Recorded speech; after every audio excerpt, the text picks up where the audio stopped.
Okay, ni Shoam Deputy Pailot Ambassador Rwanda, aho ngenda ngaruka ku busobanuro ubusesenguzi n'utuntu twinshi ku mushinga wa Mainnet, nkaba mbifuriza umwaka mushya muhire wa 2024, tuzawutangire neza kandi n'uyu nguyu tuwusoze neza.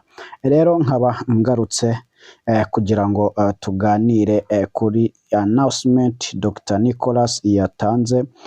Nagiye mbona abantu benshi barivugaho ibitandukanye, bamwe batangira no guca intege abandi. Ntekereza ko abari guca intege abandi ari uko inda bashobora kuba batarisomye cyangwa se batagiye ngo bumve neza icyo ryavugaga, bakaba bagiye bumva amakuru hirya no hino atandukanye n'arimo ahangaha. Nkaba ariyo mpamvu mfashe aka kanya ngo ndisobanure neza kandi ijambo kurindi ibyanditsemo, kuko hari benshi baba batabonye umwanya wo kubikurikirana ngo babisome, ugasanga bari kumva amakuru atariyo cyangwa se atuzuye bitewe n'abo yayumvanye cyangwa se n'amarangamutima bagiye bayashyiramo. Nkaba ariyo mpamvu mfashe aka kanya ngo maze turisobanure neza, ari babandi batogize ubushake bwo kurisoma cyangwa se abafite ikibazo cyo kwenda batumva ururimi rw'icyongereza icyo byavugaga. Nkaba ariyo mpamvu mfashe aka kanya nka Pailot Rwanda ngo tubasobanurire ibiri muri no tangazo, cyane ko ari ry'ingenzi ku bapiyoniya ndetse na community muri rusange. Twese dufitemo uruhare kandi dufitemo intego kugira ngo tugere kuri open Mainnet nk'umushinga wa Mainnet, icyerekezo cyawo. Niyo mpamvu Shoam mfashe aga kanya ngo mbasobanurire iri tangazo. Ariko mbere y'ibyo ngibyo, wowe ukurikiye Pailot Rwanda, niba utarakora subscribe, twagusaba kureba hasi ukareba ko wayikoze, ubundi ukayikora, tugakomezanya n'iri tangazo kandi twese turikeneye.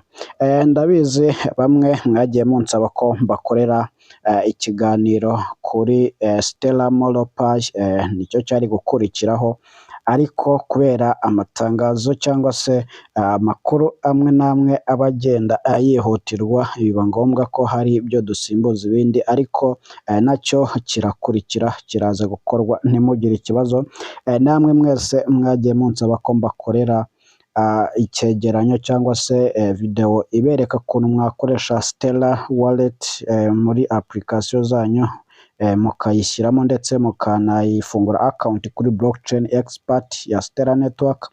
Icyo nacyo ndibuze kukibakorera muri bukibone vuba, ariko ino announcement ni ingenzi cyane. Reka turebe hano kuri Mainnet mu account yacu harimo itangazo Dr. Nicolas yashyizemo ritureba, aho yatubwiye icyo dukeneye, aho yari kwitangazo kugira ngo twinjire muri open Mainnet muri 2024.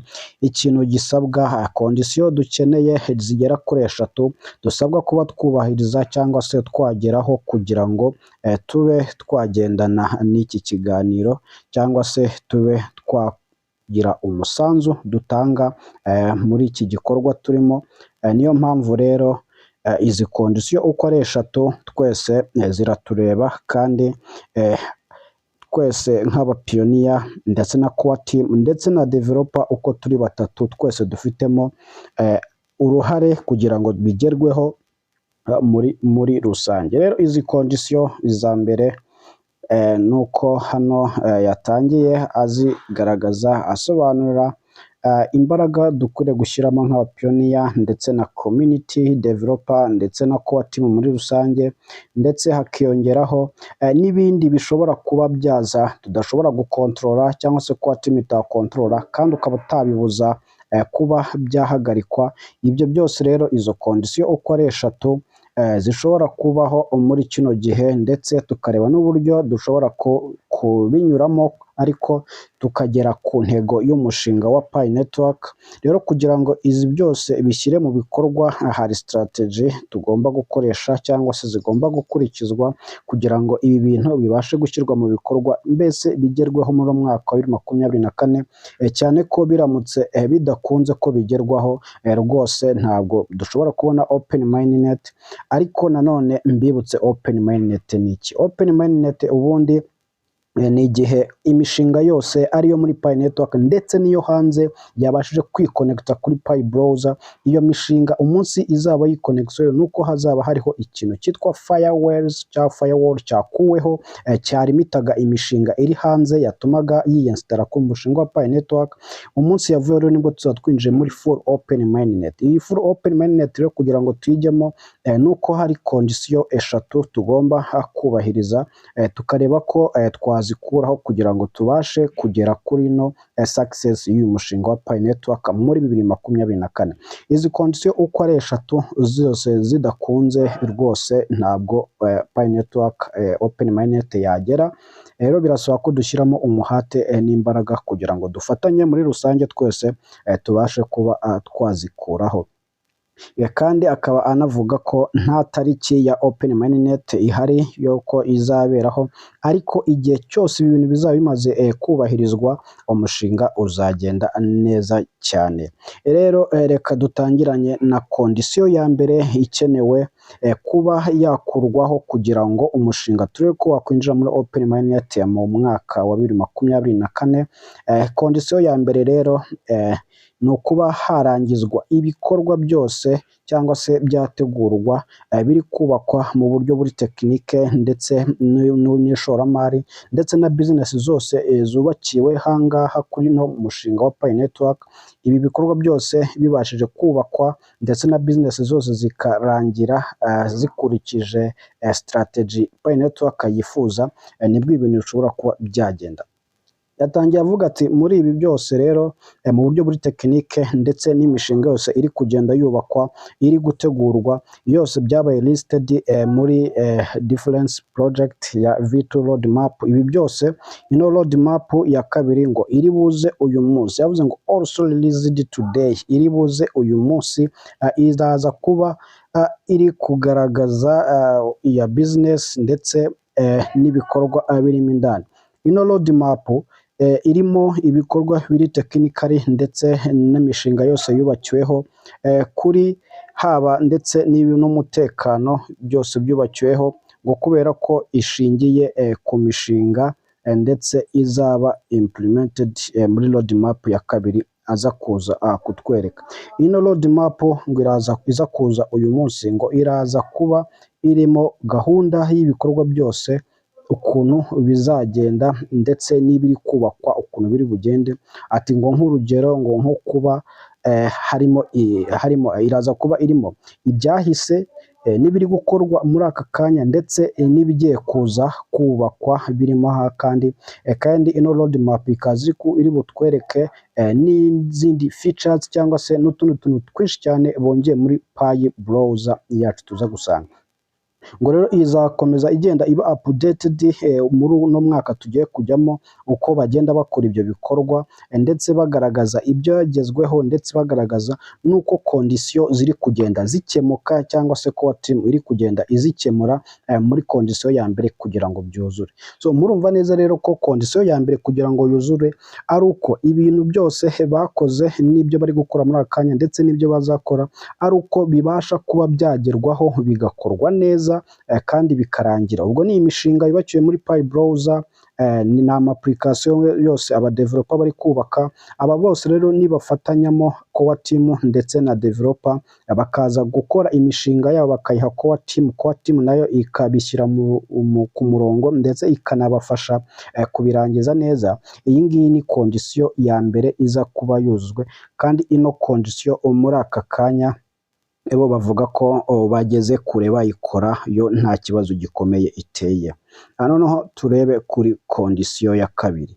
kuri condition ya kabiri kugira ngo bagere kuri no goals ya Pi network nuko habaho ikintu cyitwa network KYC iza gukorwa ndetse na migration ndetse no creatinga izindi utility cyangwa se tuvuga utility ni imishinga yose yubakiye muri Pi browser ndetse no kuri Pi blockchain. Ibi byose rero ino condition ya kabiri nuko habaho icyo bita KYC network ndetse na migration ndetse na utility zishobora kuba byakorwa bundi bushyashya ibindi byinshi bashobora kongeramo. Ino rero condition twese turaza kwigiramo uruhare ari community ndetse na developer ndetse na core team rero kugira ngo bigende, ariko cyane cyane ni kuri twebwe.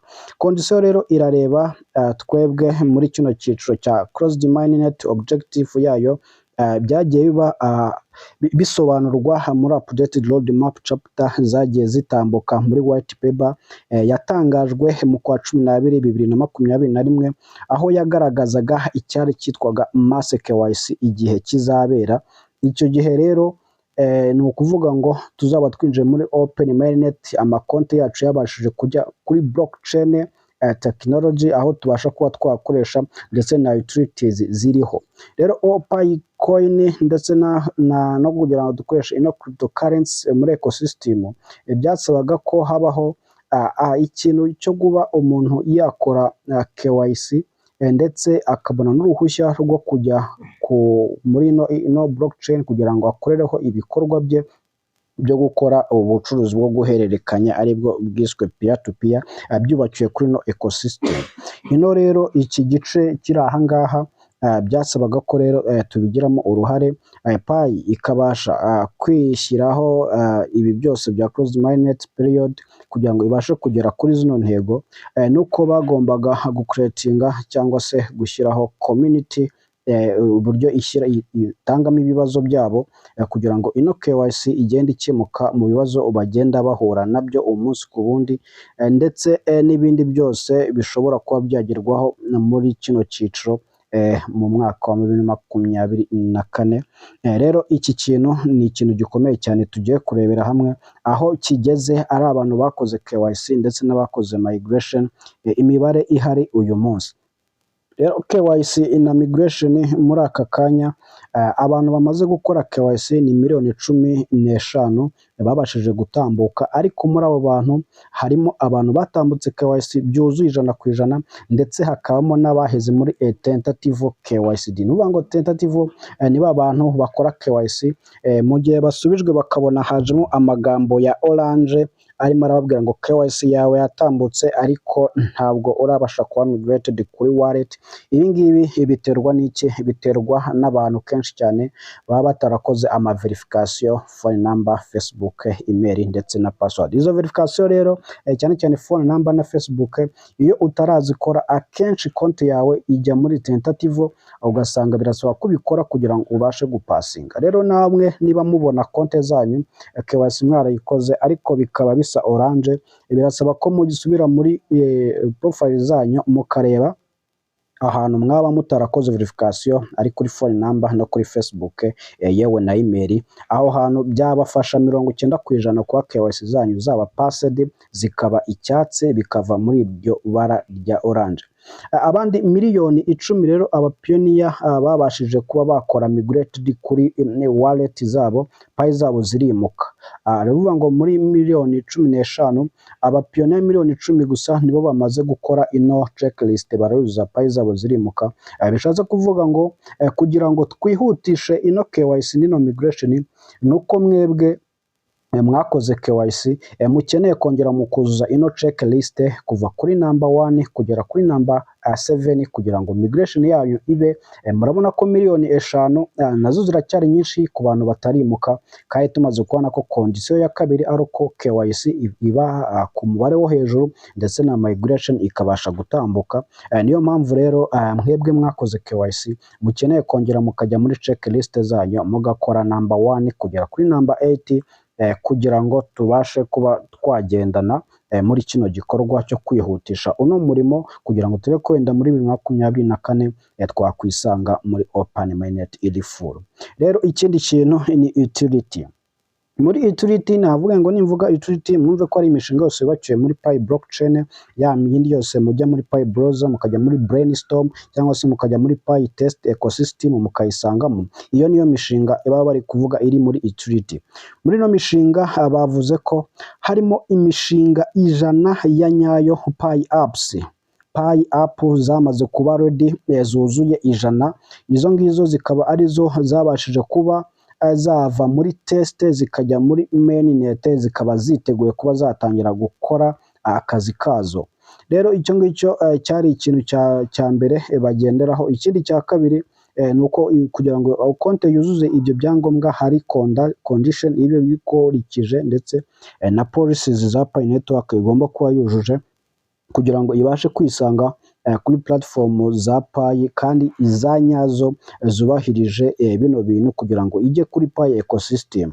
Icyo ngicyo nacyo kirareba aba developer nuko basabwa ko bakora imishinga yubahirije amategeko n'amabwiriza agenga Pi policies kugira ngo babashe kuba bajya kuri no integration, babashe kuba bajya kuri Pi ecosystem kugira ngo ibintu bashe kugendana. Ibindi bishobora kuba byabaho nuko igihe cyose wubatse application ariko ukaba utayikoreye icyo bita modified clone cyangwa se application bisa izakoreshwa nka demo kugira ngo abandi bantu babashe kuyigiraho uko ibikorwa byawe byubatse kugira ngo ibashe kuzana Pi ya nyayo apps, ntabwo iki ngiki kiba ari ikibazo, ntabwo uba wujuje ibyangombwa. No kuvuga ngo isoko ryose wubatse isoko application wubatse uba ugomba no kuyikorera impanga yayo cyangwa se indi bisa ariyo clone izakora akazi ka demo app, maze aba pioneer bakabasha kuyigiraho mu buryo bumwe n'ubundi kugira ngo babashe kugendana. Rero ahangaha badusobanuriraho muri detail aho bagaragaje ko abantu bose bashingiye kuri bino byose tumaze kuvuga haruguru, imyirondoro y'abantu bamaze gukora KYC ya nyayo ihari ni miliyoni 8 nizo zabashije kuba zapasinga KYC.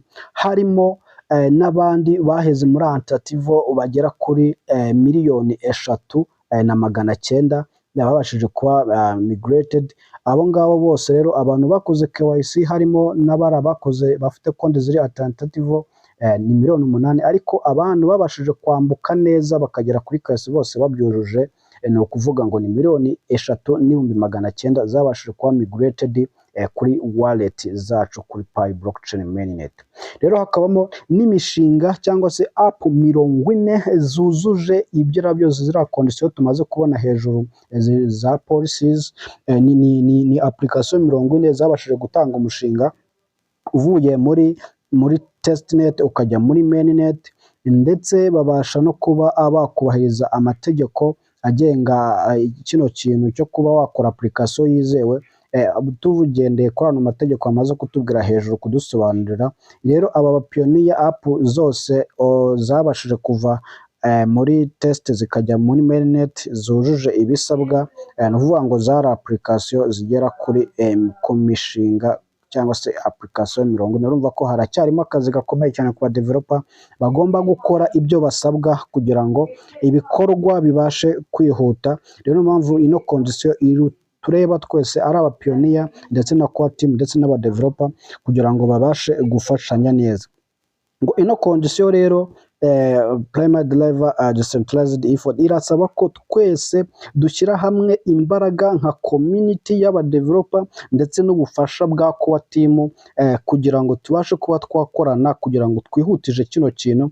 Murumva neza niba application 40 arizo zari ziteguye muri application 100 zonyine zari zabashe kuboneka, ubwo urumva nabyo n'akazi gakomeye aba developer basabwa, kandi bagafatanya na core team kabafasha kubyubahiriza mu buryo buri technical ndetse na support ya product iyo ariyo yose kugira ngo barebe ko KYC na migration ndetse byagerwaho n'abantu community barimo barabikora. Kandi nkatwe community turasabwa gukora icyo bita mobilization cyangwa se gushishikariza abantu. Twe nka community developer barasabwa kubaka imishinga yabo ikuzuza ibyangombwa kwa team yisaba, ndetse no kwa team igafasha aba developer kuyitunganya neza bayishyira kuri Pi blockchain. Ariko twebwe nk'aba pioneers aho turi hose umusanzu dusabwa muri no condition nuko dushishikariza abantu tugashyiramo imbaraga zacu hirya no hino tugashishikariza abapiyoniya kuba bakora KYC. Hari abapiyoniya bashyashya bifuza kwinjira twemerewe kubahamagara bakinjira bagakora account. Twongeye gushishikariza abapiyoniya ku applyinga KYC bakazitambuka, ndetse no gushishikariza abapiyoniya bamaze gutambuka KYC kuba abavalidator kugira ngo KYC zacu zibashe gupasinga, no gushishikariza abavalidator gukora akazi kabo kugira ngo tubashe kuzuza zino nshingano. Noneho tugashishikariza abantu bacu, inshuti, abavandimwe n'abandi bose bifuza gukorana n'uyu mushinga kuba bajoininga, ndetse n'abakoze KYC tukabibutsa kujya muri checklist zabo bakareba ko ibintu byose basabwa kuva kuri number 1 kugera kuri number 7 babikoze, kugira ngo payi zabo zibashe kuba migrated, kugira ngo utility ibashe kugerwaho. Nuko dufatanya nka community developer n'abapiyoniya muri rusange bari kubaka zino payi app, nabo bakubahiriza amategeko n'amabwiriza agenga no mushinga, maze ko team nayo ikabafasha gutunganya ibikorwa byabo neza, ikabakurikirana umunsi ku wundi kugeza bino bintu birangiye. Ino condition ya gatatu rero irasa nkaho yoroshye, ariko none niyo condition igoye, kuko umunsi twese twayubahirije KYC na migration bizihuta bigere ku rundi rwego twari twifuzaga, kugira ngo turebe ko twagera kuri kino kintu. Ikintu dusabwa rero nkatwe ni iki?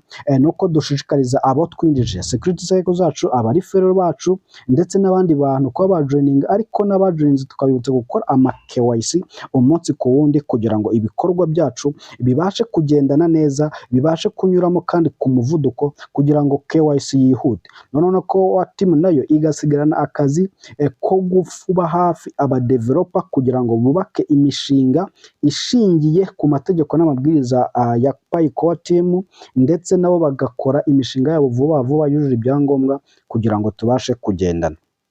Iyi ngiyi condition rero murabyumva, ikintu musabwa mwihutire amakonte yanyu, abantu bakoze KYC bagakora ntibakore migration, mwihute turebe ko iki gikorwa cyatambuka, maze tukabasha kwambuka no gutanga umusanzu wacu nka community, kuko imbaraga dushyiramo nizo zizatuma open Mainnet full yihuta ikaba yagerwaho vuba vuba. Niyo mpamvu rero ahangaha ino condition twese tureba tugomba kuyishyiramo imbaraga nka community. Rero reka dufatanye turebe ko twafasha ko team, nkuko twatangiye gukorana nayo imyaka 4 ikaba ishize 5 ikaba izuzura mu kwa gatatu ejo bundi ku itariki 14. Reka rero aka kanya natwe dukomeze dutanga umusanzu wacu, dushishikariza abantu gukora KYC, ndetse n'abandi batabashije kwinjira muri umushinga. Iki ni igihe cyo kwinjira cyane, kugira ngo bazasange open Mainnet baragezemo, kandi biteguye kuba bakorana n'umushinga wa Pi Network. Rero reka tujye kuri condition ya gatatu, yanavugishije abantu benshi cyane, ituma bacika intege, ituma bumva ko nta mushinga wa Pi Network ugifite urugendo rurerure cyane.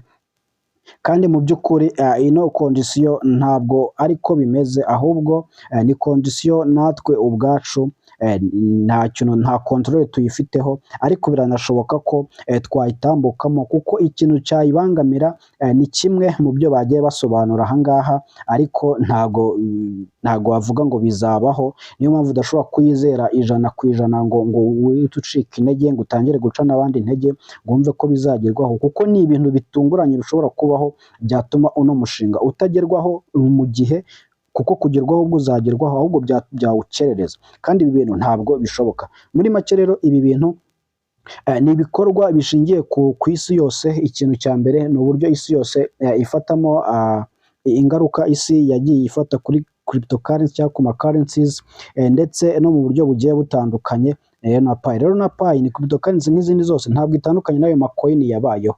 Ingaruka byagiye biyabaho ku rwego rw'isi, na Pi ni cryptocurrency nayo bishobora kuyibaho, kandi icyo kintu ntabwo ko team nyine yagikontrola, ntabwo yagihagarika, ahubwo biba byatewe n'ukuntu na gahunda y'isi uko ipanze. Iki kintu rero ni ikintu twe tudafiteho control, na ko team idafiteho control, gishobora kuba cyatuma uno mushinga udindira. Ikintu cya mbere nuko hari uburyo isi ifatamo currencies. Rero ubwo buryo bugiye butandukanye, na Pi Network ntabwo itandukanye n'ama-currency agiye ahari. Rero icyo kintu nacyo gishobora kuba cyayibaho, kikaba cyatuma umushinga utihuta.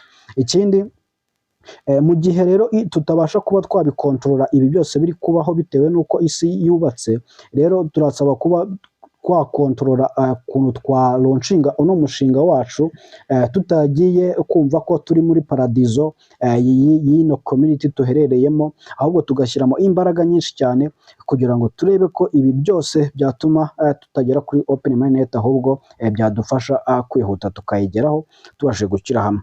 Ino rero ino Pi network ntabwo iba yakubahiriza ibi byose by'iyi si, ahubwo igomba kugendana nabyo kugira ngo irebe ko yabasha gukontorora ibikorwa byabo kurusha uko bajya gutinda kuri ibyo byose bishobora kuba byababaho, byabahagarika cyangwa se byatuma umushinga utagenda neza, ndetse no kuba team ifatanyije na community yose.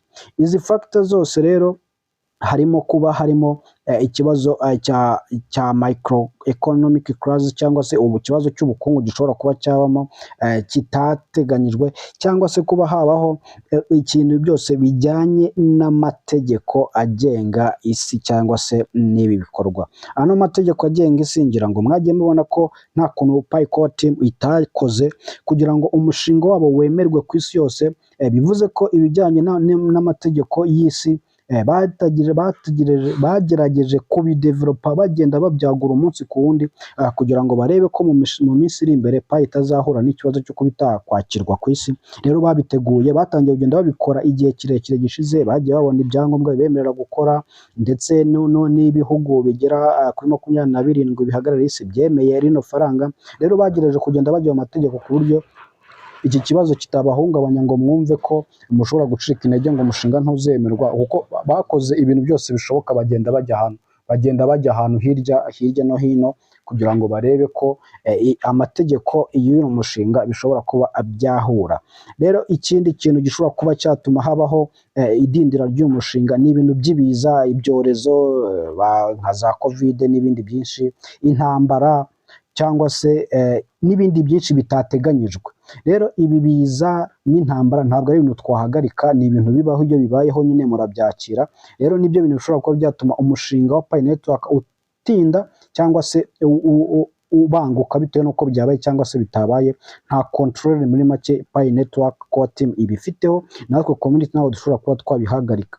Hamwe n'ibindi bitateganyijwe bishobora kuba byabaho, ntabwo bababwiye ko bihari ku buryo mujya gucika intege ngo hari ibintu byinshi bitateganyijwe bishobora kuzabaho bizatuma tutinjira muri full open mainnet. Ibi byose ni ibintu bishobora kubaho tudafiteho control, ndetse no kuba team idafiteho control muri rusange. Ino condition rero ya gatatu ari twebwe na bariya bose nta control bayifiteho, usibye kureba ko mu gihe ibintu byose bikimeze neza, nta ntambara zihari, nta byorezo bihari, umushinga urakomeza ugende neza. Ariko niyo byabaho ntabwo uzaba bivuze ko umushinga uhagaritswe, ahubwo bazakomeza nyine babyubake, ariko byagenda gahoro, ariko bitavuze ngo umushinga urapfuye bitewe n'ahantu umaze kugeza. Rero izi condition uko ari eshatu tumaze kubona, hari condition ya utility y'aba developer bari kubaka ibirami byose, imishinga basabwa kubahiriza amategeko agenga umushinga wa Pi network kugira ngo baka application zihuje na policies zayo. Hari core team igomba gufasha abo bantu igakomeza kubaka application yihuta ifasha abo bantu bose kugira ngo ibikorwa byabo bigende neza.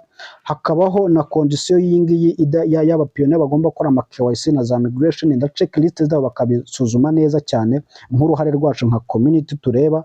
Ndetse hakabaho n'ino condition tutafiteho control. Ino condition rero nayo ntabwo igoranye cyane, kuko kugira ngo ibijyanye n'amategeko mwabonye ko ntako kwa team itagize na n'uyu munsi iracyabikora kugira ngo umushinga wemerwe 100%, kandi mwaribonye ko mu bihugu byinshi cyane bawakiriye. Iki kintu si ikibazo kuri twebwe, abantu mwagifashe nk'ikibazo. Iki kintu si ikibazo ko umushinga wa Pi network warisobanuye, n'ibihugu byinshi cyane bikomeye bibasha kuwizera, kuko ku buryo numva ko ikintu kiri illegal government nta kibazo tugifiteho cyane. Ku kibazo cyo kuba byateza ubukungu, ntekereza ko abo bantu bose bemeye uno mushinga bagiye babona ko ahubwo uje gukemura ikibazo cy'ubukungu, nacyo ntabwo gishobora kuba ikibazo gikomeye cyane, ahubwo ikibazo cyabaho ni igihe habayeho intambara cyangwa se hakaza ibindi byorezo bitateganyijwe, ndetse n'ibindi bintu bishobora kuba byazamo bitandukanye bitateganyijwe. Ibi bintu nibyo bishobora gutuma uno mushinga udindira, kandi ntekereza ko nta bihe by'intambara bikomeye cyane turimo, nubwo hari ibihugu bimwe na bimwe bitameze neza ari nko muri Russia na Ukraine ndetse no muri Israel, ariko ibyo byose ntabwo biri gutuma umushinga wa Pailot Network utari kubakwa, gusa nibigera ku ntera babona ko wenda bigiye kudindiza umushinga, nabo bazagenda babitubwira nk'uko bagiye basobanura ko bizagenda babisobanura umunsi kundi. Izi condition uko ari eshatu rero nizo dukeneye kuba twarebana nazo, kandi zikaba zatuma umushinga wacu ubasha kugera kuri open mainnet vuba cyangwa se bitinze, bitewe nuko ibintu byose biri kugenda bigerwaho umunsi ku wundi. Rero muri 2024 nitubasha guhuza twese tugashyiraho izi mbaraga tumaze kubona hejuru, bizaba byoroshye ko twinjira muri open mainnet full mu mwaka wo muri 2024, ariko itariki itaratangazwa itazwi, bitewe niko hari ibi bintu bijyagiye biteganywa. Rero ibi byose tutabasha gukontorora, n'izi condition zose zibaye zitagezweho, bibaye birebire, open mainnet ishobora kuba yakererwa, bitewe nuko hari ibyo byose byabayeho, ntibe yagererwaho ku gihe ku bapioneer bose, ariko izagera igihe kimwe n'ikindi. Dufashe umwanzuro wo kuronshinga ino Pailot Network, nuko ibi byose bizaba byakuweho cyangwa se twabinyuzemo dufatanyije twese nka Pailot team na community ndetse n'abadeveloper muri rusange.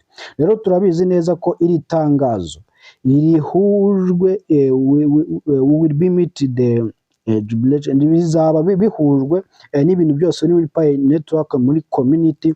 Nituramuka twizeye ko abapioneer bose bazabifata ku giti cyabo, bakumva ko ari ibintu bibareba kugira ngo bagere kuri goals zabo cyangwa se ku nsinzi yabo. Iri tangazo nituryubahiriza tukemera ko tubishyizemo nka natwe ubwacu tukumva ko bitureba, bizatuma tubasha kugera ku ntego zacu nk'uno mushinga wa Pailot team.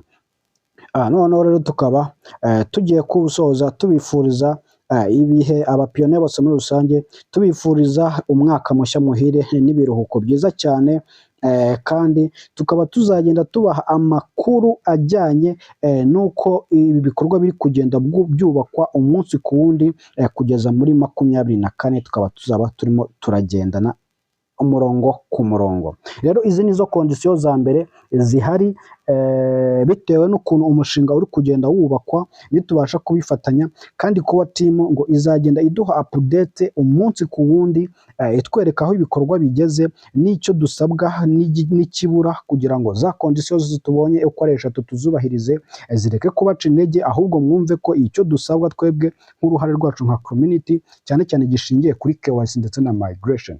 Aba bantu batarakora KYC bagiye gutangira babikemure, batujuje checklist zabo, maze babe bagendana n'iki gihe. Rero hano hasi bahise basoza berekana noneho ibibazo dushobora kwibaza kuri no open mainnet, aribyo tugiye kujyaho kugira ngo turebe noneho ibibazo turi kwibaza muri aka kanya. Bagiye bavuga kuri KYC ngo dushyiremo imbaraga, ariko muri mwebwe harimo abantu bafite KYC zabaye pending. Ibyo byose nibyo bagiye kugenda basobanura muri bino bibazo byose, kugira ngo noneho twumve icyo dukeneye kurushaho kugira ngo uno mushinga wacu ube watambuka. Ikibazo cya mbere cyabazaga ati ese koko haba hari garanti yuko open mainnet izaza muri 2024? Muri kubyumva neza icyo kibazo ukuntu ikibazo, ese koko hari garanti dufite ko muri 2024 full open mainnet izatangira? Ikibazo cyaje gisubizwa ngo hoya, ngo nta garanti ihari isobanura ko iri tangazo muri 2024 umushinga uzaba wagezeho. Ati nkuko twabasharinze ino tangazo, umupango w'ibikorwa birimo birakorwa muri Pailot Network kugira ngo ibashe kugerwaho, dubasha kuba twashyiraho tubagaragaza na conditions zikenewe kugira ngo ibi bintu bibashe kugerwaho, open mainnet ibashe kugerwaho.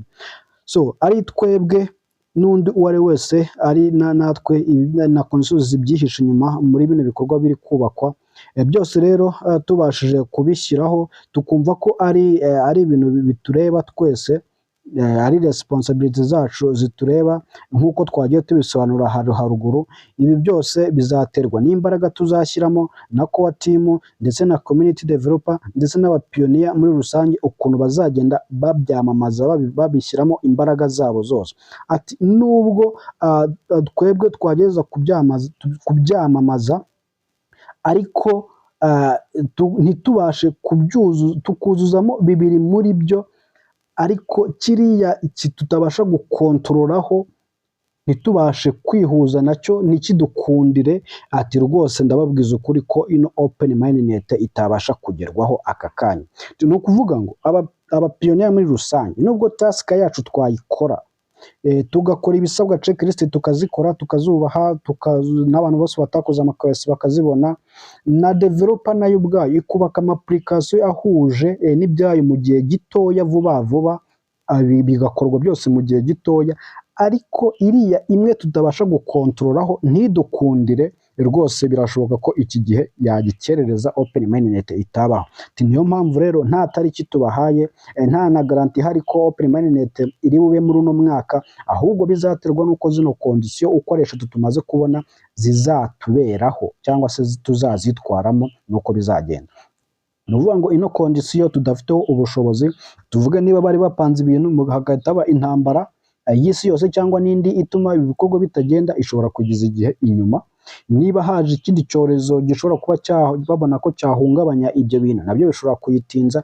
Rero ibyo twe twakora byose ariko wa team n'abadeveloper ndetse na community babikoze neza ku gihe cyabyo, ariko ino tutabasha gukontorora ntigende neza, birashoboka cyane ko rwose uno mwaka bitakunda ko open mainnet ibaho, ariko ikazageza igihe ibaho. Ariko niba tubikoze neza nino condition igakorwa neza, tutabasha gukontorora byose bikagenda neza, muri uno mwaka rwose open mainnet mushobora kuba mwayibona iri full. Iyo ngicyo cyari ikibazo cya mbere numva mucyumvise neza. Icyo twebwe dusaba no gukora, tutavuze ngo hagiye kuba intambara cyangwa hagiye kuzibyoroza, ahubwo tugakora ikizaza kikaza, ikitaje kikaza, ariko urugendo rugakomeza. Ikindi kibazo cya kabiri kirabaza ati ese koko ni gute abapiyoniya bashobora community ishobora gukorera mu gukora muri bino bikorwa byose biri kugenda biza igatangamo umusanzu wayo. Ikintu cya mbere tukwebwe dusaba ati ni gute twatanga umusanzu muri bino bikorwa bimwe birajya mbere muri open mainnet kugira ngo tugereho.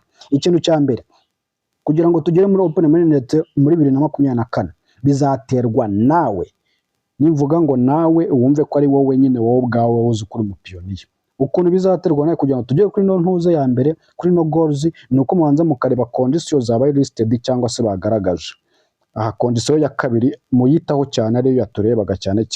Pioneer umusanzu wabo ntuze yabo gahunda yabo nuko mukora KYC na migration ndetse na utility goals ikaba yagerwaho babandi bose bari kubaka ya mishinga. For KYC noneho rero kugira ngo muyikore neza ngo musabwa kuzuza KYC application zanyu neza ndetse na Mainnet checklist. Hari abantu mukora KYC mukayikoramo utabyitayeho mugashyiramo utuntu tw'udukosa, KYC zonye zikaba zakorwa zahagarikwa. Ariko nimuramuka mukoze ibyo bintu neza, mukuzuza KYC zanyu neza ndetse mukanuzuza KYC, uwo niwo musazo wa mbere musabwa. Ikintu cya kabiri, abantu baba validator nabo bagakora akazi kabo nk'inshingano nk'uko babisabye. Hari nk'abantu nge mbona bajya bagasaba ubu validator mu bintu batazi, kandi batazi ko bazanabukora bagapfa kuzuza, yajya kubona akabona ngo ni validator ariko ngo adashaka kuzabikora. Kandi uyu umaze kwiyemeza kuba validator, system itangira kuguha abantu uvalidatinga cyangwa ukosora. Nose niba ubisabye utabizi utabitekerejeho, abo bantu bazagurumva bazakosorwa nande. Urumva rero ko ugiye kubadindiza nubwo hari bongeye bakabaha abandi ba validator, ariko mugomba gusaba kuba aba validator ariko muzi ko mugiye kuba aba validator. Ikindi badushishikaza nuko wowe umaze gupasinga KYC ubu ugomba nawe gusaba kuba validator kugira ngo aba validator babe benshi, maze abantu bose batarabona KYC babashe gukosorwa. Nukuvuga ngo tugomba kuzuza checklist zacu tugapasinga maze tukaba aba validator kugira ngo dufashe abasanzwe bahari n'abasanzwe bari kandi bagakora akazi kabo neza cyane kugira ngo bino bintu tubashe gupasinga KYC. Ikindi ni ugutumira security cycle yanyu. Nabasobanurira ko security cycle ari ikintu cy'ingenzi, irimo abantu batanu uzajya uhora usabwa igihe cyose ukeneye gukora restore ya account yawe. Abo bantu batanu niba warabarengeje ugashyiramo abantu 10 gusubiza hejuru ukarenza batanu ugashyiramo gatandatu, ntabwo uzabo system izafatamo abantu batanu nibizajya kubaza. Kandi abantu nubashyiramo bizagusaba ko uzajya uhora ubibutsa gukora intuza yawe. Rero basaba ko rero ujya muri checklist yawe ukajya no muri security cycle ukarebamo abantu bawe batanu uzi neza wizeye, ukaba ari burekiramo abandi barengaho ukabakuramo ugasigarana n'amakariste ukagafata screenshot ukakabika ahantu hizewe, kuko abo bantu nibo bazagufasha kwa wagaruza account yawe igihe igize ikibazo. So mutumire aba security cycle yanyu bakore KYC, mutumire aba referral team yanyu, referral team yanyu nayo mugende mubibutse gukora ama KYC. Mubibona neza hano hantu babatandukanyije, bavuze ko hari security cycle hakaba na referral team. None niba uzafata referral team yawe yose ukayirunda muri security cycle irenga abantu 5, murumva bishoboka? Rero ugomba gushyira aba security cycle abantu 5, none referral team abandi bantu batari muri ya security cycle, mwese bose ukabafasha ubibutsa gukora ama KYC vuba vuba mu gihe cyose bishoboka. Kandi ukencourage n'abandi bacitse intege zo kuba baza bagakora iyo KYC kugira ngo mubashe gukora KYC mwese nkuko tubisabwa. Ugatumira n'inshuti zawe ndetse n'imiryango yawe kuba baza bakuzuza ino KYC kugira ngo ibintu byose bigende, ndetse buzuze na checklist kugira ngo dukomezanye. Iki ngiki ni kimwe mu bintu community isabwa. Ikindi kintu ngo ino kuri utility yonyine rero ngo if you are developer, niba uri umudeveloper niba arabubatse ama application, urasabwa ko ujya kubaka application ibereye aba community aba pioneer muri rusange barenga miliyoni 10 zisubiza hejuru ibihumbi by'abapioneer, ukabubakira application umushinga ubabereye kandi uboroheye kuba bawukoresha nta bintu byinshi, nta Pailot blockchain experience ubifiteho. Birasaba kubaka umushinga urambuye kuburyo utazagura n'abapioneer kuba bakubaka. Rero nubaka umushinga unogeye miliyoni z'abapioneer zirimo hariya, bizaba ari ikintu cya mbere cy'ingenzi. Ikindi ngo niba utari umudeveloper ushobora gutumira abandi bifuza kuba abadeveloper bakaza bakubaka application yabo ku mushinga wa Mainnet mubinyujije muri developer ambassador. Ahangaha ni program bari bashyizemo, bari baratangaje ko izarangirana n'uku kwezi turimo kwa 12, ariko baracyatwibutsa ko tugomba kongera tugahamagara abo bantu bakubaka ino mishinga kugira ngo nibamara kuyubaka tukomeze tubone n'izi payi 1000, ariko aba developer babashe kuza mahangaha. Ikindi nuko noneho utility are not just created but also used. At utility ntabwo zabashije kuba zakoreshwa, zitacreating ariko zishobora kuba zakoreshwa. Nuvuga ngo niba rero wumva ko utari umudeveloper, waba uri umudeveloper cyangwa se utari we, urasabwa kuba waba utaba we, urasabwa kuba wasupportinga ino utility goals yayo. Ubu umudeveloper cyangwa se ntube uri we, bivuze ngo uri umucuzi cyangwa nturi umucuzi akora umupioneers, murasabwa gushyigikira ino ecosystem. Kugira ngo muyishyigikire rero ngo nuko mukoresha ama application yose ari muri Pi Bros, mugayasharinga ku bantu banyu ku isi hose mubinyujuje kuri Mainnet. Bibutse ko ino Mainnet ni ikiraro bakoze gihuza web 2 na web 3. Rero turasabwa ko tuzajya tuyisharinga no ku bandi bantu hirya no hino bakayimenya, bakajyamo bakabona imishinga irimo, bakaba bayikunda bakayikurikiza. Waba uri umudeveloper cyangwa se utari we, ibi bintu birakureba kuba watanga umusanzu wawe muri mishinga yubatswe yose iri muri Pi Bros. Iki ngiki bikaba bizadufasha noneho nawe ukabasha gukoresha ipayi zawe mu bucuruzi bw'iwanyu aho muherere, in your local business. Wowe mu pioneer utari umudeveloper uzakoresha payi zawe, nushaka uri n'umudeveloper ukazihahisha muri local business y'iwanyu. Bishatse kuvuga ngo tugiye kwinjira mu cyo bita Mainnet limited, aho tugiye gutangira gukoresha ama application yose ari muri no ecosystem guhera muri version 2 ya roadmap bagiye kuduha. Rero turasabwa ko dutangira gukoresha ayo ma application ndetse na Mainnet tukayisharinga indi community yo hanze, bagatangira kwisanga mu mishinga iri muri web 2 yahujwe na web 3, bagatangira gukoresha iyo utility tugiye kwinjiramo aka kanya. Kuko bavuze ko roadmap version 2 bagiye kuyiduha uyu munsi, niko inkuru yatangiye ivuga, mugende mu bisome murabibona. So ikindi kintu rero, ikindi kibazo abantu bibaza, ngira ngo ikindi kimuracyumvishe umusanzu dusabwa gutangaho. Ikindi kintu cya gatatu bibaza ngo seti ese ngo kugira ngo KYC na migration bibashe kuba byagerwaho, ngo dufite ngo byaba bisaba iki kuri community yacu n'ubundi. kugira ngo ibashe kuba byagera ni ikihe kintu cya mbere cy'ibanze gikenewe kuri community kugira ngo KYC na migration bibashe kuba byagerwaho. Okay, ahangaha basubije ko kugira ngo ibi byose bibashe kuba byagerwaho byose bizaterwa n'abapiyoniya bari eligible kuba bakwakira KYC mu buryo bwinshi rero, cyangwa se bw'abantu bose bari hariya bashobora gutambuka KYC bakaba bayitambuka mu gihe gito cyane, kugira ngo KYC niba ukoze KYC ugahita uyipasa, kandi ibi ngibi mwarabibonye, iyo ukoze KYC rwose wayikoze neza mu minota 15 hit passing uba wamaze kubona igisubizo. Kugira ngo rero bigerweho nuko abapiyoniya bose babashije ku applyinga KYC mu buryo bwiza, uko babikora uko baba bangana kose babasha kuba bayitambuka mu gihe gitoya. Kugira ngo rero tubashe kuba twakuza community yirenga miliyoni 47 z'abapiyoniya, nuko muri aba bantu bose kugira ngo bibashe kuba byagerwaho nuko mwese mubasha kuba mwayikora kandi ikabasha gutambuka mu gihe gito. Target ubu ngubu rero ihari muri zino miliyoni 15 zamaze gupasinga, nuko miliyoni 10 arizo zabashije kuba migrated byagezweho. Ngo rero nka core team turi bubafashe kuri condition ya kabiri, ndetse tuzakomeza no kugenda tubafasha umunsi ku wundi tureba ibibazo byose byaba biri muri application ya KYC ituma KYC zonye zibasha guhagarikwa cyangwa se zikaba stuck ntizikemuka. Icyo kintu nicyo core team igiye kurushaho kudufasha. Za KYC zonye mwakoze zikaba pending, izo KYC igiye kuzitindaho kugira ngo ibi bibazo byose biri muri application bituma izi KYC zitabasha gukomeza cyangwa se ngo zitambuka. Ngo dukeneye ko tubasha kubona network cyangwa urugero biri gutwara kugira ngo ibibazo byose biri muri KYC bibe byaba binini cyane, cyangwa se bitume tutagera kuri target y'aba member bari gukora KYC na migration barimo barakora KYC kugira ngo batabashe gutambuka, ndetse tubashe kuba twabikemura. Ngo ikintu bagiye kora ibibazo byose biri muri KYC byatuma KYC zose turi gukora ziri guhagarara cyangwa se zidahagarara, bagabanye icyo kibazo kurushaho, ku buryo umuntu wese ukoze KYC itambuka nta bindi bibazo abashije guhura nacyo.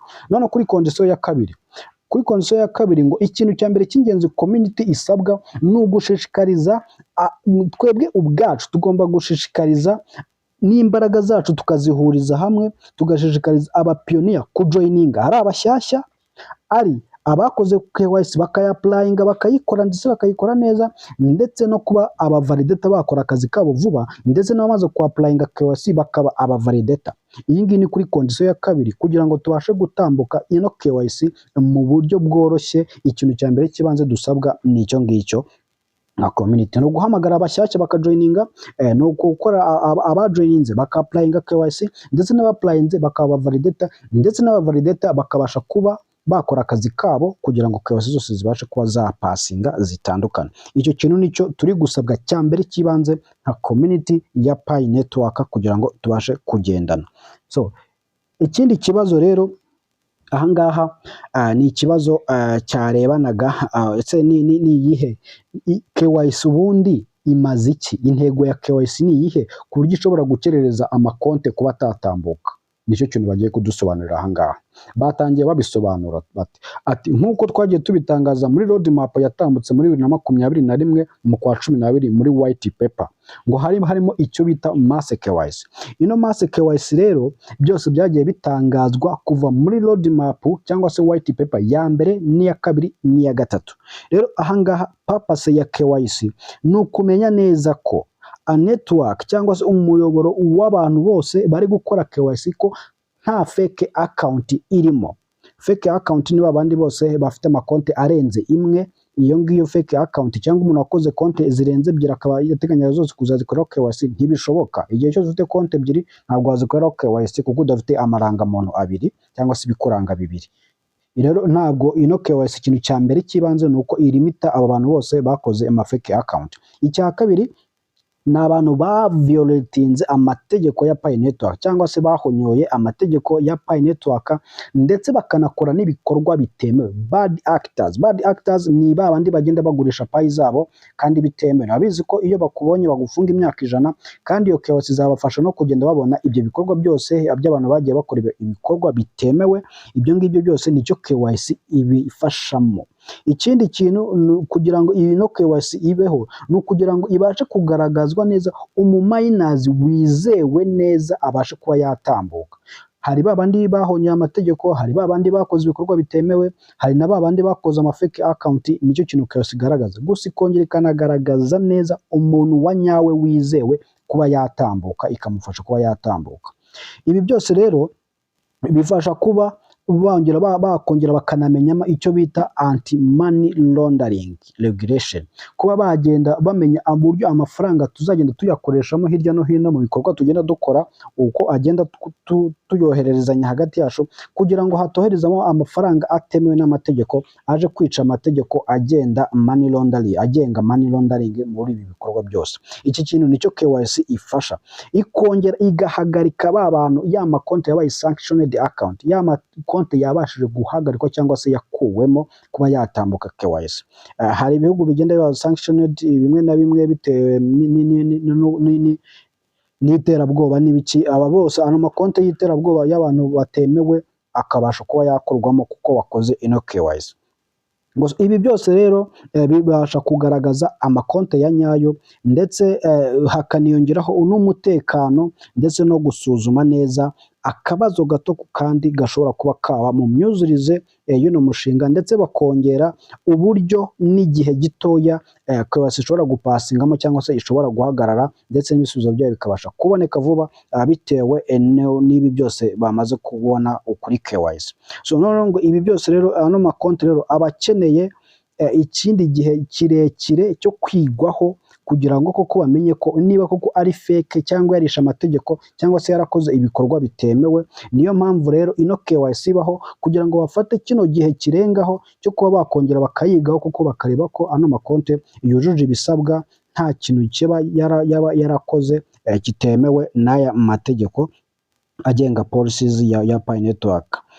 Kuba rero ibi byose byagaragara ni inzira bisa nkaho bitoroshye, gusa biba bigomba gukorwa nka KYC kugira ngo bibashe kugendana neza. Babifashe igihe cy'inyongera bashobora kongeraho kugira ngo bakemure bino bibazo, ndetse babashe no gukemura ibibazo byose biri muri KYC application, babashe kwemerera abapioneer bose b'inyangamugayo cyangwa se ba nyawe gutambuka, ndetse bakanakura migrated bakajya kuri Mainnet, ndetse iyo ngiyo ikaba ariyo ntego ya Pailot core team muri no mwaka tugiyemo 2024. Uvuga ngo ikintu cyambere bagiye gushyiraho imbaraga ni KYC na migration mu ntangiriro z'umwaka uko tugiye kugenda bakemura ibyo bibazo byose, kugira ngo baba pioneer twamaze kubona hejuru batarakora KYC, kuko twabonye ko miliyoni 15 zimaze gutambuka, ariko turi miliyoni 47 zirengaho. Rero ibi byose bagiye kubikemura ku buryo tubasha kugendana nabyo muri kino gihe tugiye kwinjiramo cy'uno mwaka wa 2024 tubashe gutambuka. Ikindi kibazo rero ni ikibazo kivuga ati ese ni izihe types za application zaba atari izanyazo muri uno mushinga, kugira ngo bashe kugera kuri no ntego ya utilities. Application zitari izanyazo zitari riyo zigaragara gute, cyangwa se muri no goals ya condition ya kabiri muzibona gute? Ngo application are simply blazed instruction, afite amategeko ayigengaho muri no Pailot account, kandi bidashatse kuvuga ko ama-application ari muri uno mushinga adafite ubusobanuro, adafite ikintu kizima aha community. Iyo ngiyo ni application ya mbere itemewe. Babazaga application ya nyayo n'itari ya nyayo uko biba bimeze. Rero application ya mbere iri gutanga service cyangwa se idafite ubusobanuro buhagije kuri community ya Pailot network, iyo ngiyo ntabwo ari application yemewe. Ikindi application yica amategeko agenga Pailot network, iyo ngiyo ntabwo ari application yemewe mu mushinga wa Pailot network muri real utility cyangwa se goods utilities. Na application zidafite ubusobanuro, na application zisha amategeko ya Pailot network. Ikindi ati ntuzigere ugerageza kuba wagerageza n'ubundi kuba washyiramo application zitazakurura abapioneer cyangwa se abayuza kuba bayikoresha. Ntuzigire ushyiramo application itazakururira abantu kuba bayikoresha. Kandi nanone ntuzazane application muri utility ya Pailot network itabashije itabashije kuzuza bya bintu byose twabonye application 100 za nyazo zamaze kuzuza, za conditions zose twabonye hari hejuru bavuze hari hejuru, ntuzigere ushyiramo application itabyujuje kubera ko ntizemerwa. Kugira ngo application iba yemewe nuko iba iri muri za application 100 batangiye badusobanurira za nyazo zimaze kugaragara mu mushinga wa Pi Network. Hari na criteria zizigenga. Criteria zizigenga rero nuko ano application ya nyayo igomba kuba ari application yizewe kandi yujuje ibyangombwa kugira ngo ibashe kuba yagendana n'uyu mwaka tugiye kwinjiramo. Izo criteria rero bazisobanuye hari hejuru ko igomba ibyo igomba kuba yuzuje kugira ngo tubashe kuba twagendana neza. Rero application yica amategeko ya Pi Network, application idatanga ibintu bizima cyangwa ubusobanuro buzima ku mushinga wa Pi Network, ndetse na application itujuje condition zira application 100 zabashije kuboneka zujuje, iyo application ntabwo wemere kuba wayizana mu mushinga wa Pi Network. Ahangaha rero niyo mpamvu Dr Nicolas yasobanuye ko guhera uno munsi bagiye gusohora muri roadmap ya kabiri, itangazo amaze kugaragaza nuko hari imishinga ubu ngubu ikintu amaze gukuramo nuko kugira ngo wubake application yo ijya muri Pi developer, impamvu yahamagara aba developer ko bakubaka nuko hari imishinga mugiye kujya mwubaka mudasabye kuba mwayikonekita kuri SDK ya Pi blockchain. Ibyo ngibyo bikaba bizagufasha kuba wakubaka application aho waba uriho hose, ubasha kubaka application ikaba yabasha gutanga serivisi bidakoreye muri Pi browser. Iyo application ubu ngubu ugiye kwemerwa gutangira kuyubaka itari connected kuri SDK, ariko bizaba birimo akazi katoroshye uzaba usabwa. Niba wemeye kubaka application ku ruhare rwawe, iyo application ikaba idashamikiye kuri SDK, uzaba ufite akazi kuko uzajya uhora wamamaza iyo application hirya no hino, ugatanga serivisi zayo hirya no hino, kandi abapionere bakabasha kuyigiraho access kubera ko utazaba uri connected n'aba users bari muri Pi blockchain ako kanya direct. Weho bizaba bigusaba gukora akazi gakomeye ko kujya wamamaza ibikorwa byawe, ariko ubasha kwakira Pi muri serivisi zose utanga, ugakoramo icyo bita wallet yawe ibasha kwakira Pi zawe. Icyo kintu nicyo bagiye kuduha muri no web kabiri. Mpamvu batubwiye ngo mwongere mubwire aba developer bongere bubake kugira ngo mwibonere Pi 1000.